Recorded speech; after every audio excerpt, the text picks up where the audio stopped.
noise!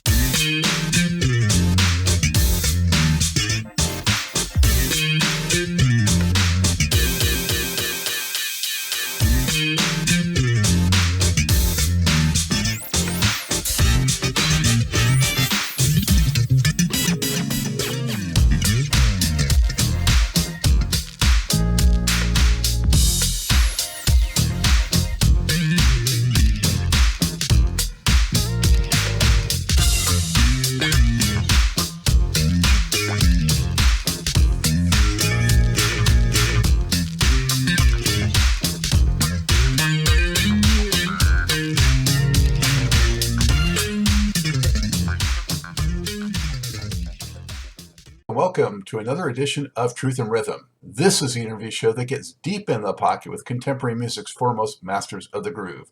I am your host, Scott Dr. GX Goldfine. If you enjoy this programming, subscribe to the Funk and Stuff channel on YouTube, which is where Truth and Rhythm lives, and be an advocate by spreading the word among fellow funk, jazz, and R&B music lovers. Join Truth and Rhythm's membership program through Patreon. You can also submit a direct donation to the cause anytime at funkandstuff.net. At that site, you can also purchase the book Everything's on the One, The First Guide of Funk. Shop for official Truth and Rhythm and Funk and Stuff merchandise, and use the Amazon links for all of your online purchases, which allocates a percentage to this show. For those of you who go the extra step in supporting the show, you have my heartfelt gratitude for allowing us to continue to shine the light on those special artists whose quest is to find truth in rhythm. I am delighted to welcome to Truth and Rhythm Grammy-winning keyboardist, synthesizer master, and composer Michael Lehmann Boddicker. Famous for his robust sessions and film work, his extensive credits include recordings with Michael Jackson, the Jacksons, Quincy Jones, Lionel Richie, Diana Ross, Barbra Streisand, Randy Newman, Olivia Newton-John, Cyndi Lauper, Barry Manilow, Dionne Warwick, Roberta Flack, Cher, Celine Dion, Joe Cocker, Gladys Knight, Patti LaBelle, Neil Diamond, Aretha Franklin, Donna Summer, The Temptations, Sheena Easton, Michael Henderson, the Jazz Band, Earth, Wind & Fire, Chicago, Whitney Houston, Kenny Rogers, the Pointer Sisters, and so many more. I think it would be easier if I just said who he hasn't played with. So, Michael, thank you. How are you? Good, Scott. Thank you for having me. That was quite the introduction. We left off Shawn Mendes and Hans Zimmer. Okay. Current joys that I've had the opportunity to work with, and I really really enjoy doing what I do. And there was a huge amount of time. I'm still working every day, all the time, but there was a huge amount of time when it was nonstop. Where we were from the mid 70s to the mid 90s. It was just a wonderful time to be part of the music industry in Los Angeles. And it was the reason I moved here from Iowa, was because every single record said recorded in Hollywood, California. And I moved to Hollywood. I saw you're from Cedar Rapids, and I know your parents had a music store, right? And they were musical, and your mom played accordion. There it is. Yeah. Yeah. She played accordion. She played saxophone. She played piano. She wrote a couple of little songs, but she was mostly a conductor. I actually have a picture of her with about 5,000 people, about 1,100 people in a mass band that she put together in Cedar Rapids. And at one time they had 1,600 music students in their store. So they had 3 different cities and 4 different locations. And the location that I grew up in had 4 houses in a row, and one of them we lived in, and it had a band room on the back and 7 uninsulated music studios in the basement. So we're the same curriculum on 7 people, either a guitar in one and 6 accordions, or all 7 being accordions. And then on 4 nights a week, there would be 1 or 2 35 to 45 piece bands in the band room that was attached to the back of our house. So it was continual. It was wow. continual. Yeah. That's like an academy. right there. Yeah. Oh, yeah. Yeah. Exactly. And if had she thought that I think there were a couple other people who had academies like up in Duluth, so she wouldn't have used the name that they used. It was a school of music. Wow. So at what point did you know that you were going to gravitate to keyboards? Oh, well, that's a different story. I mean, to make music really my life, that was when I saw the Beatles, at 10, and I walked over. I tell the story often. I had my, those pompadours when we were a little Yeah. kid, pompadours, right, with Butch Wax in it and stuff. And I walked over to the mirror when the Beatles were on Ed Sullivan, and I combed my hair down, and my bangs went like this, and my dad slapped me so hard across the face, just boom. It's just the way I was raised, and he just walloped me one because it scared him so much. He was a jock. He was a jock who became a high school teacher, history and math teacher, math whiz, and became a salesman. And then, but he was a jock at heart, and it scared him. That I'd be a musician. Professional musicians back when we were in that area were the people who were always doing the shoplifting, or were they were drunks at night. They want to go out and play in nightclubs and be drinking all day, and then they go out and swing a hammer all day. Nothing wrong with swinging a hammer. That's great. That's great. Great. I respect people who swing hammers, but it was they were not the most savory folks, and it scared him that I would be a professional musician. In fact, when I was 40 years old, we finally resolved that they really did. Oh, you're not a musician. I'm not. What in the F am I if I'm not a musician at this point? He said, "Oh, you're a recording artist." That was okay to be a recording artist, but not to be a professional. Anyway, so I knew at that point, but I was still a guitarist. I was playing trumpet and guitar at that point, and I did play bass accordion. And I was just shy of starting, orchestration lessons and stuff like that. When I about 11, 12 years old, I did that. But when I walked in at 14, I carried my guitar into a band practice with still my good friend Dean Sherm, who just responsible so much. He'd pick me up. He'd drive 39 miles to pick me up for rehearsal and drive me back to the rehearsal, and then at the end of the night take me back home, and put in 140 miles a day, just taking me to and from the band practices. And I walked in with my guitar, and they said the organ's in the corner. I said, but I'm a guitar player. And he said, well, if you want to make $25 on a Friday night, you're an organist. Your dad says you can play. Your dad said you can play organ. So there was an organ, and I remember we learned What Condition My Condition was in by Kenny Rogers. And there's this theme that runs through my life where, one of the first songs I ever learned to play in that band, the band that I would stick with for years, and lifelong friends, would be Kenny Rogers. And then it was still the first edition at that point, I think. And then it later became Kenny Rogers in the first edition. And then I'm working in a nightclub, in a dinner club, and he's playing in the B lounge, and we're in the A lounge as headliners in the A lounge, and Kenny's there. And then, about 10 years after that, he's like this huge solo artist after Foster got a hold of him. And then I ended up working on those records with him and Julio Iglesias, and yeah. Oh, it was great. And he was such a gentleman too. Kenny Rogers was a real gentleman. He was not a Hollywood star. He was a real down to earth guy who earned every dollar he ever made, and sang, and was he knew how to be a star. That's another part of this industry. that escapes a lot of people is how to be a star. How do you not just make great records, but how do you keep your face in the tabloids? And, like Michael Jackson used to do, he was able to do that a lot. Prince was able to do that a bit. Madonna did a great job of that. It's Kenny, but Kenny was on top of all that, just a really good guy.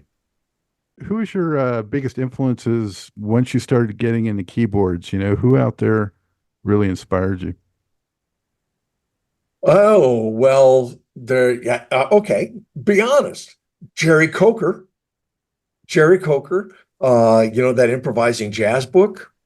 Absolutely.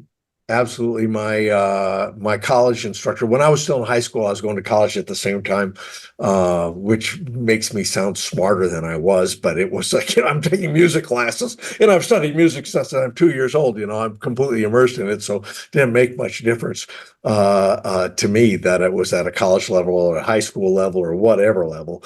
And Jerry Coker, my college teacher who was Jerry Owens, who was a terrific composer, but he taught me all about synthesis on paper. So neither one of us owned a synthesizer at the time, and he had went to get his degree in electronic music, and they told him, you're not going to be able to sell that. You should be able to convert this into an acoustics, a degree in acoustics. And so he went, and his doctorate was in acoustics, but he was just a terrific electronic musician as well. And so those two guys. There was a friend of mine who's now passed, whose name was Craig Horner, who took the time to show me people like brother Jack McDuff. My elder sister, turned me on to Jimmy Smith and Wes Montgomery and those records. And then at a certain point in there, it was Dave Grusin via Quincy Jones records. Dave Grusin was just, if people, because he's done so many great things in his life as a film composer, as a record company owner, and as an artist, whatever. But he's a hell of a synthesizer player. He was really good as a synth player, and I learned a lot from listening to Dave on the Quincy Jones records, who was just a massive, massive inspiration. I'm talking about both Dave Grusin and Quincy Jones, but Quincy Jones, he was just my hero for the longest time. Still is.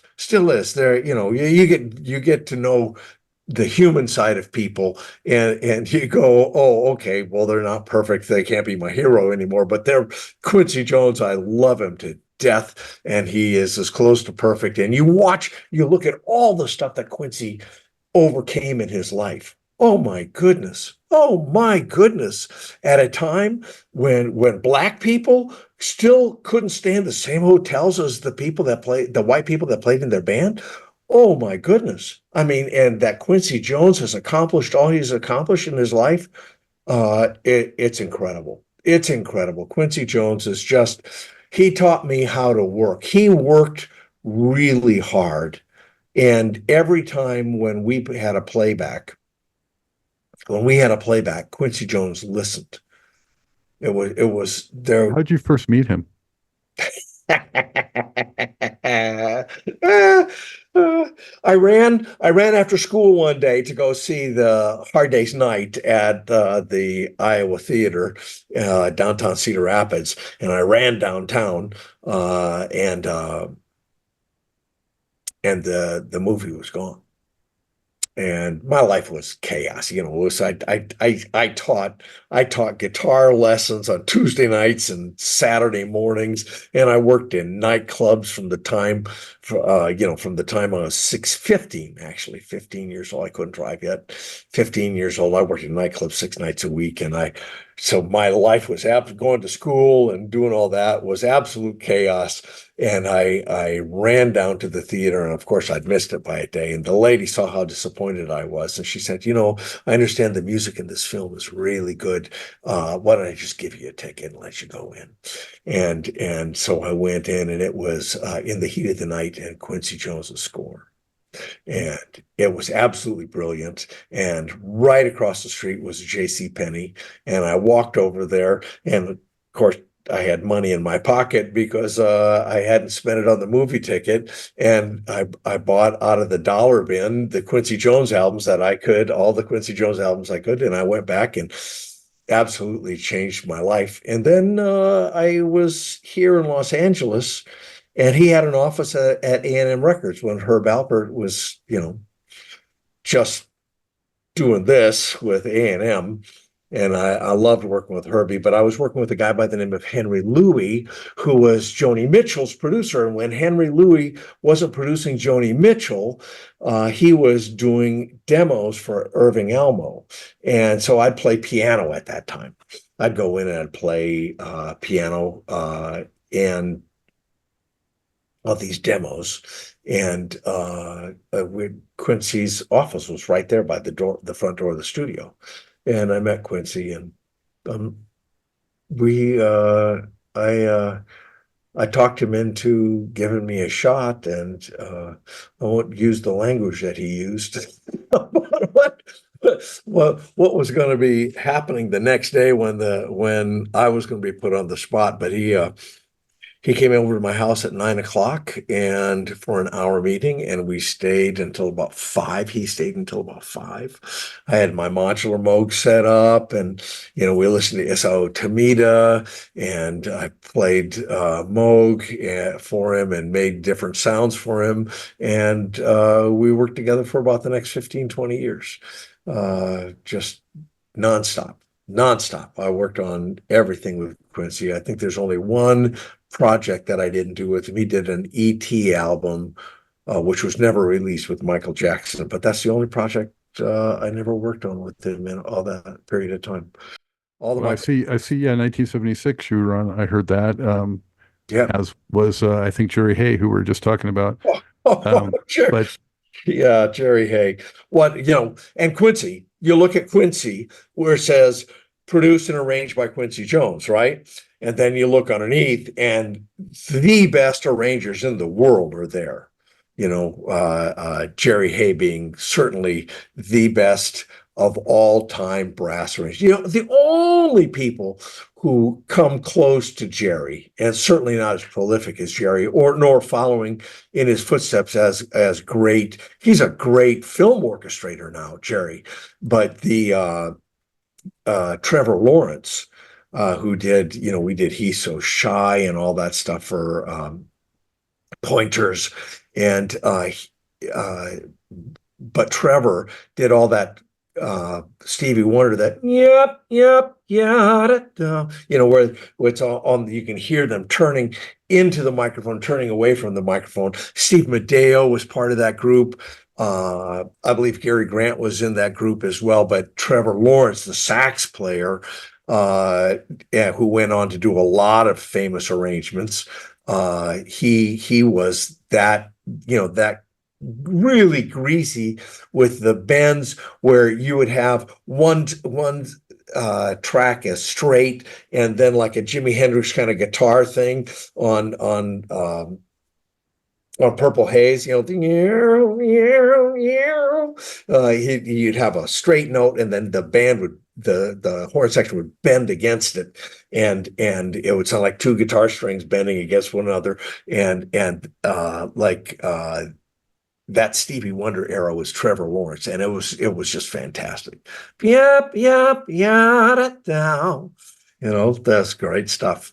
What was your first big studio break, though, before Quincy? Oh, my first song, I really lucked out. And again, my life and my story, one of the first bands I had to my dad had the music store people got snowed in Iowa. So we got the Fifth Dimension snowed in Iowa. No equipment. They're going to do a show. They need a PA and some microphones, and they're going to do it with just a piano player. So I go and I set up a PA for them, and I meet the Fifth Dimension. I end up working with them, and like later in life. And then same thing with Bread. I go to see Bread. And I'm here in Los Angeles, and I'm going over to see Paul Beaver, who was the first real studio synthesizer player in Los Angeles. There was Malcolm Cecil and Bob Margouleff, but Paul Beaver and Bernie Krause, he some people would argue this. I know George Martin and I sat down and talked about it, and George didn't remember, but Paul Beaver said that he was there. He did the Maxwell Silver Hammer. He did some stuff with the Stones as well. So I was there hanging out at his place, which then had a guy by the name of Bob Easton, who went on to have 360 systems, and also he made some pitch to voltage converters. Lee Ritenour was in there, and all of a sudden Rob Royer's in there looking for a pitch to voltage converter. And I met Rob Royer, and I am now writing songs with Rob Royer, who was one of the founding members of the band Bread with David Gates. And so I was writing songs with Rob Royer.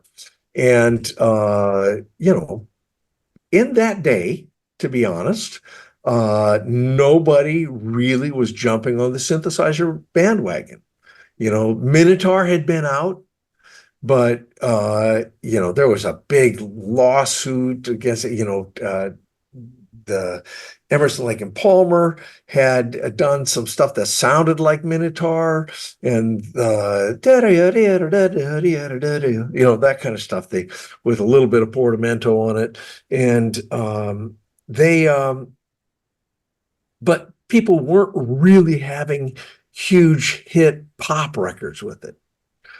Tamita had already had the largest selling classical record of all time, and beat out Wendy Carlos for Switching on Bach. But pop records weren't really doing it. There was a guy by the name of there was a band, Captain Tennille, and he had that, Muskrat Love with the he did the sound of the muskrat, which I think is one of the most brilliant uses of synthesizer ever on any recording. But so to get back to the point, didn't you have like Billy Preston doing some of that, like with Out of Space and that kind of stuff, Space Race? I'm not aware of it. I know Jan Hammer's stuff at that time, First 7 Days and all that, but those were huge hit records, I'm talking about pop records that sell millions of copies. And so I'm working with Rob Royer.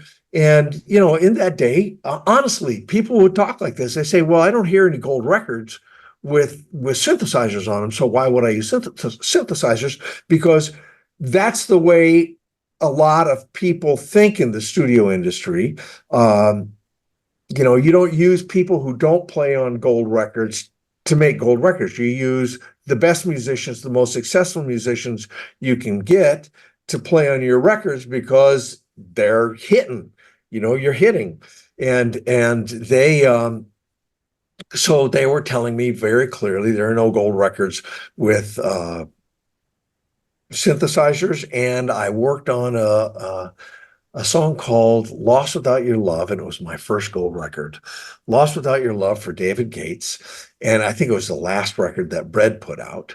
But if you listen to that, there's a lot of synthesizer on it. It was an Oberheim 6-voice, and there are all kinds of filters going all different way. And that changed my life. Any idea about what year that was, Michael?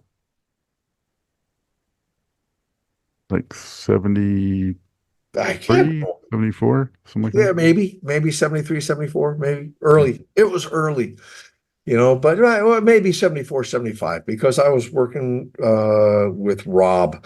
We worked hard.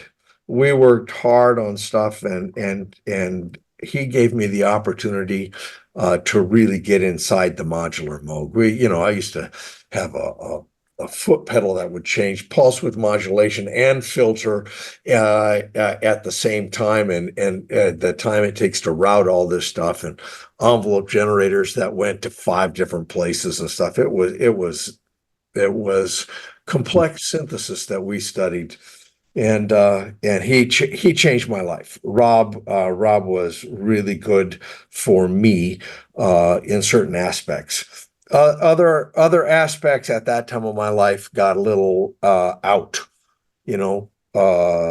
Started smoking a little bit too much pot, drinking a little bit too much, and cocaine started hitting about that time, and I got sober shortly after that.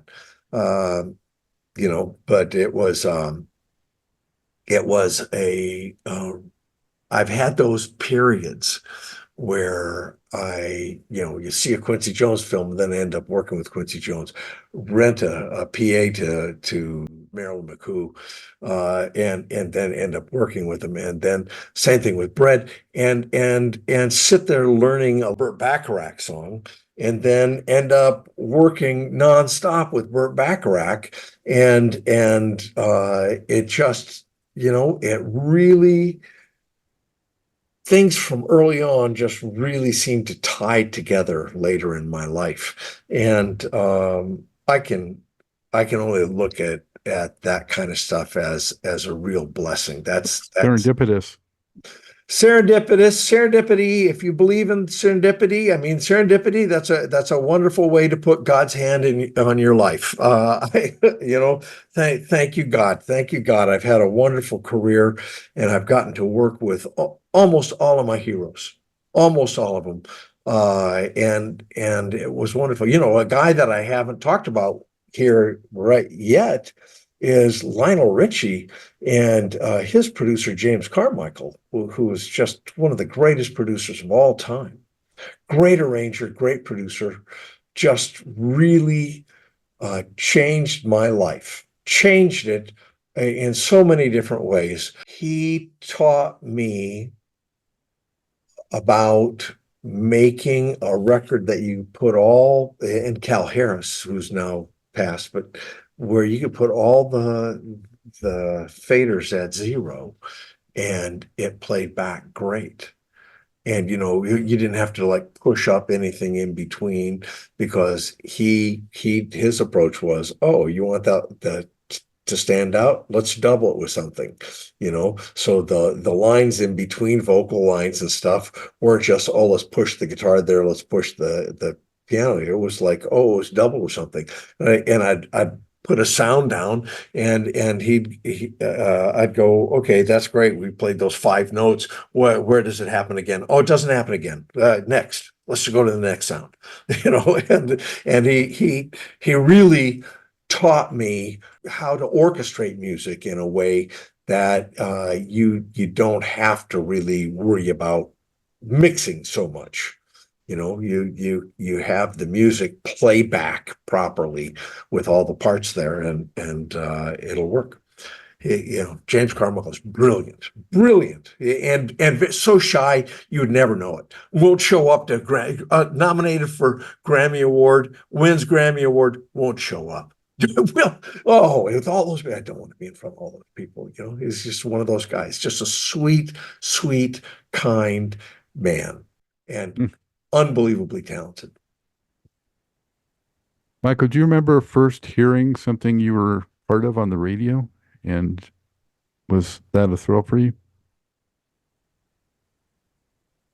Like maybe it was that Bread song you alluded to, or David Gates you heard on the radio. And at that time, I wasn't listening to the radio unless it was in between driving to sessions, because that was still the disco period, or the beginning of the disco period, and I was working 24 hours, literally 24 hours a day, 3 days straight.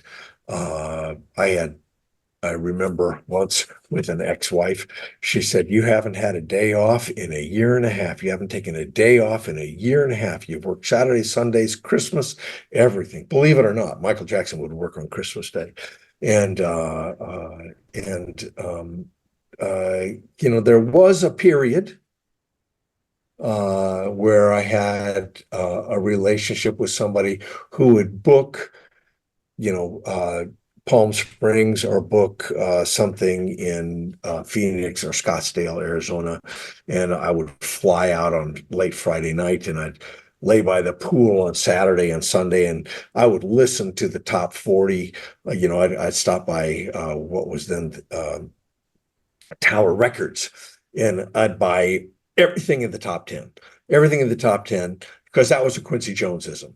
You only listen to the hits. You don't listen to all the album cuts. Although I thought that the album cuts had like some of the more interesting parts and stuff, and you got to hear some of the sounds and stuff that people were just trying out. They weren't the hits, but you listen to the hits.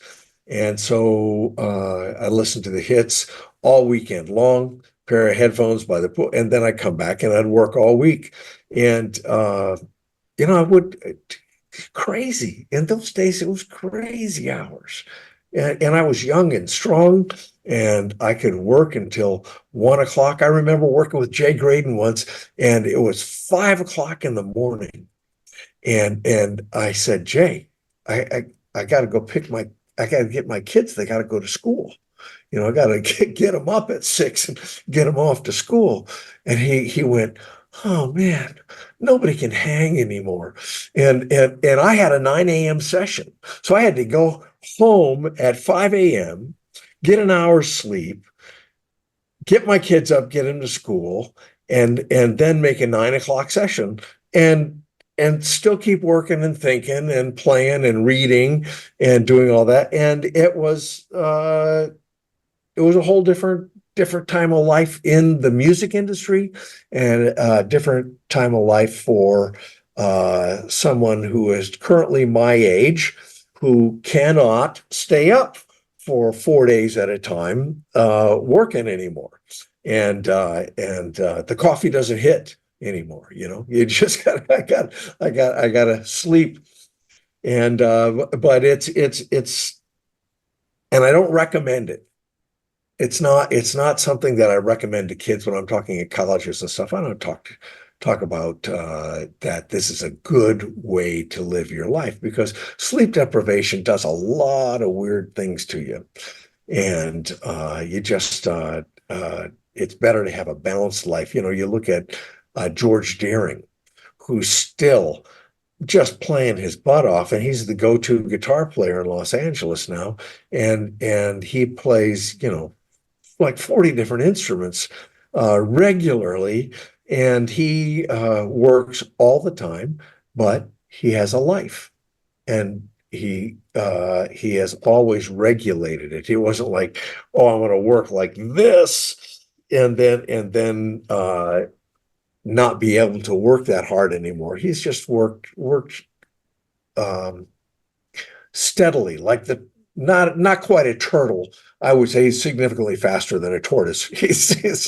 But he's strolling very well through life and playing well, and continuing to do it where other people, you watch piano players. Just let me make this one point, Scott.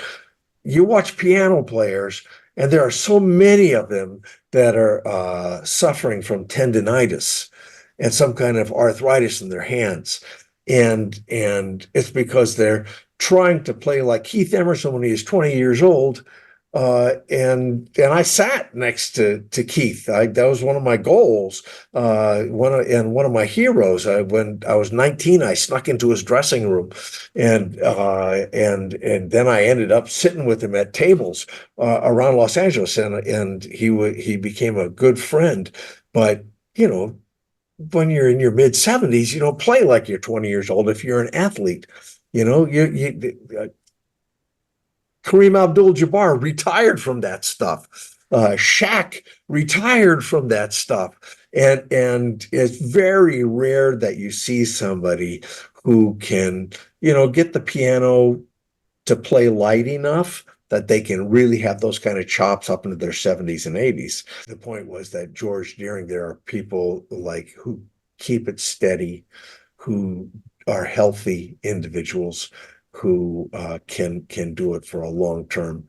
And I still go to the LA Phil and I see people play that have been playing all their life and do a great job of it. Uh, uh, and there is a way to do it, to be healthy and to not let those things take over your life, not let the arthritis and not let tendonitis and all that. It just takes time. You have to work at it. You have to work out. You have to do some Pilates, do some weightlifting. I do that. And I've been able to avoid those kinds of difficulties.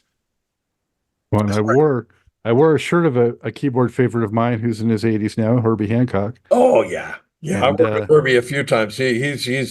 He's settled down and he's what an awesome musician. You talk about heart, talk about people who can play all this stuff and not have it be cerebral. You know, it's not all head for him. It's all heart. And that's, that's what you look at Quincy Jones. You look at James Carmichael, those people, it's not in their head. It's it's here. And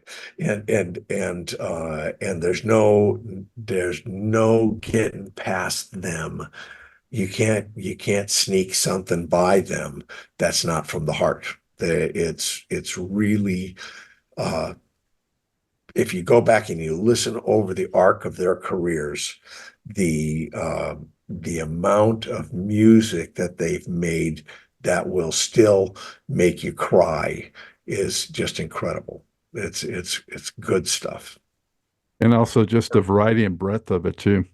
Yep. But Herbie, he worked with Pat Gleason. Pat Gleason, they did a lot of synthesizer stuff up at Different Fur up in San Francisco. And I had the joy of being up there when it was just starting out and seeing what he did, which was amazing. And I just saw Pat, he's in his early 80s, and I just had him at Synthplex last year, and he just, he's continually moving forward. He's great. Hmm. Michael, I wanted to ask you about, you've played in so many different varieties of music and, when you approach, let's say something that's R&B or kind of funky versus like pop or maybe easy rock, how is your approach different? A lot of it has to do with, the business. The business when you listen to music that is making the airwaves, or whatever it is these days. When it was easy in my day because I could go, like I said, I go to the top 40. I go to the top 40, and there were only 2 or 3 top 40s. There weren't 15. And you go to the top 40, and I would be aware, and this is a lot of Quincy Jones beating me about the Head and Shoulders, you know, having me listen to this stuff all the time, and then being aware of what's making hit records at the time and what the public is enjoying. And so I would take that approach. And today, even, what I do is, and this is something I learned from Jerry Hay. Jerry Hay was very clear that he always thought his first ideas were best. So I listened to that. I listened to that. When I hear something in my head, then I tend to pursue it. I then can edit after that. So when I say I have a lick, and if I sing the lick and again, I'm sorry, and this is not me patting myself on the back, but one of the things I was able to do was create hooks, and try to whether there was a hook in there that nobody was hearing that I could bring out. You hear something that happens between the guitar and the keyboard at that point, and you go, "Oh man, if I played those two things together, that would be, I can fit right into the track." And all of a sudden, I got a repeating hook that ties together in the different verses or in the different choruses or whatever, you know. Or just come up with a lick that can serve that function, the da da da da da da da on Yamo Be There, or if I had a sound, and that sound was enough of a mark that it could by itself be a hook. Then so I listen, and I don't put any editors on at beginning. And this is very important when I'm talking to kids about this. It's hard to shut the editor off. It's got to be learned, I think. Well, for me, it had to be learned. I had to stop judging. I stop judging, and I just take what is given to me. And then I can use, skill after that to perfect and to make it fit, or, take every other note out, or take two notes out, and make it just that much more unique. And if in my case, if I take my first idea and I run with it, most of the time I end up, after an hour, 2 hours, or 3 hours, with a new song written, or the new part that I've come up with that is the hook over something.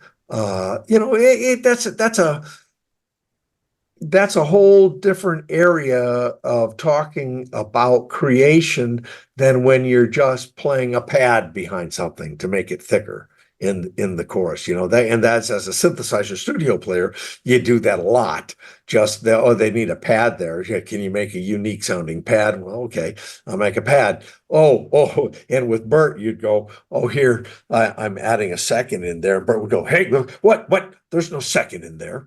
I said, "No, those chords are all chosen very carefully. There's no second in that chord." And he was very clear that, well, by the time it got to me, he had already worked all of that out, and he wanted only the notes that were within the chord already. So if as a studio player I'm playing pads, it's one thing, easy peasy. If I'm making up a part, or if I'm there writing a song with somebody, just listen and let it go, and stop making judgments. And if you don't like something, change it. Don't be afraid to change it. That was a really a scary thing for a long time for me. Was, I play a solo, I go, "Oh, that's great. Let me see if I can do it better." And I'd mute that one solo and I play another solo. And when I work with Bruce Swedien, who was Quincy's, everything in the studio, he was the guy who actually he steered the boat. Quincy was the captain of the ship, but Bruce was the guy who was at the helm. And when I'd work with Bruce would go, did you not like that solo? And let's just erase it and do another one. And I would go, no, I don't want to erase it. I know it was a good solo. Let me see if I can do something better. Well, what are you, chicken? You don't think you could do that again?